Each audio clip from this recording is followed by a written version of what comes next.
Welcome back to Lessons from the Front, and in today's episode we're at the Oosterbeek Airborne Museum here in the Netherlands on the Lower Rhine.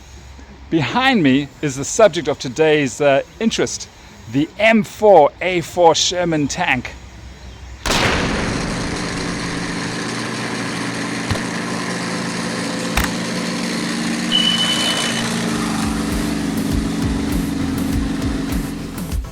The British called this variant the Sherman V, and it became one of the true workhorses of the British and Commonwealth armies under Lend-Lease. And here at the Airborne Museum, old geeks like me are still allowed to climb up on the Sherman, something I last did almost 20 years ago when my kids were little. It feels just as exciting today as it did back then. So in this episode, we'll take a closer look at the history and performance of the Sherman V, and then we'll see how this iconic tank plays out on the tabletop in Bolt Action version 3.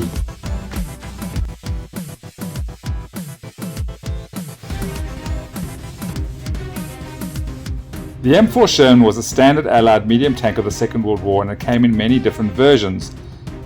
At first glance, the one here at the Airborne Museum looks pretty much like any other Sherman, but it was slightly longer because it had to house a very unusual power plant, the Chrysler A57 multi-bank engine. This was essentially 5 Chrysler 6-cylinder car engines, all mounted together around a common shaft to form a giant 30-cylinder engine. The idea sounds crazy, but it worked.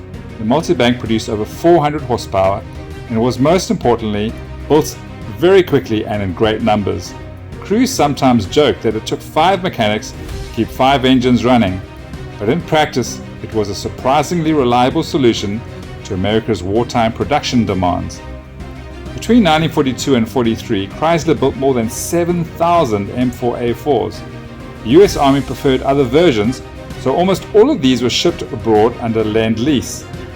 In British service, the M4A4 was known as the Sherman V, and it fought with British and Commonwealth units in North Africa, Italy, Normandy, and here in the Netherlands during Operation Market Garden. The Sherman V weighed in at 30 tons, and with a multibank engine it could reach about 48 kilometers per hour with a road range of around 160 kilometers depending on the terrain and fuel use. It measured 2.6 meters wide, it was almost 6 meters long and stood 2.7 meters tall, compact enough for European bridges and roads.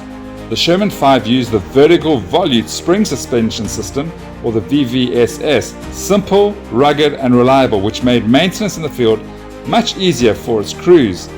It also had generous ground clearance of around 43 centimeters and wide tracks just over half a meter across, giving it decent mobility across muddy fields and soft ground. It had 2 30 caliber Browning machine guns, one mounted in the hull beside the driver, the other coaxial with the main gun in the turret. The primary weapon was the 75mm M3 gun, versatile enough to fire both high explosive shells against infantry and armor-piercing rounds against tanks. Armor thickness ran between 50 and 75 millimeters, solid enough in 1942, but by 1944 it was vulnerable to German weapons like the long-barreled 75 millimeter and the dreaded 88. Even so, the Sherman's real strength was not in outgunning the enemy, but it was in its balance of power, mobility and reliability. Above all, it was built in huge numbers. This meant that the Allies could always bring in more Shermans to the fight. Inside the tank, 5 men made it all work. The commander stood in the turret cupola, directing the vehicle and spotting threats. The gunner aimed and fired the 75mm gun, while the loader kept the shells coming, switching between high explosive and armor-piercing under pressure. Down in the hull, the driver forced this 30-ton machine across roads and fields, while next to him the assistant driver manned the whole machine gun. Conditions inside were cramped, hot and deafening, but a well-drilled crew could fire, reload and fire again in seconds. Their teamwork was what made the Sherman dangerous. Much of this insight into the crew roles comes from research shared by the Task Force Hogan project, taskforcehogan.com, which works to preserve the memory of the American tank crews who fought in the Shermans during World War II. Turning to Bolt Action version 3, you'll find the Sherman V on page 69 of Armies of Great Britain. The model you're seeing here isn't mine, it belongs to my friend Dom. Dom is a fantastic painter, and I'm really pleased that he let me feature his Sherman V here. He has a beautiful squadron of 3 Shermans, 2 Sherman Vs and a Firefly. If you've been with the channel for a while, you might remember I also showcased one of Dom's models in my earlier video on the M4A4. If you haven't seen that video yet, please do go and check it out. On the tabletop, the Sherman V comes in at 210 points for a regular vehicle.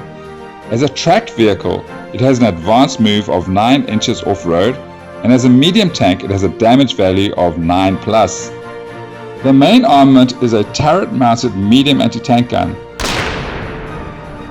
This has a 60-inch range, a single shot, and a penetration value of +5. Like the real thing, the 75mm can also fire HE rounds, giving you a 2-inch blast template for dealing with infantry. Alongside that, the Sherman V has a coaxial medium machine gun, 36 range, and 3 dice. Though you can only use that if the main gun is not fired. Finally, there's a forward-facing hull-mounted MMG, also 36 inches, with 3 dice, adding a useful suppression fire to support your infantry. So guys, that wraps up your look at the Sherman V, both at the Oosterbeek Museum and on the tabletop. If you've enjoyed this video, please do like, subscribe and share. It really helps grow the channel. Thanks for watching Lessons from the Front, and as always, happy gaming!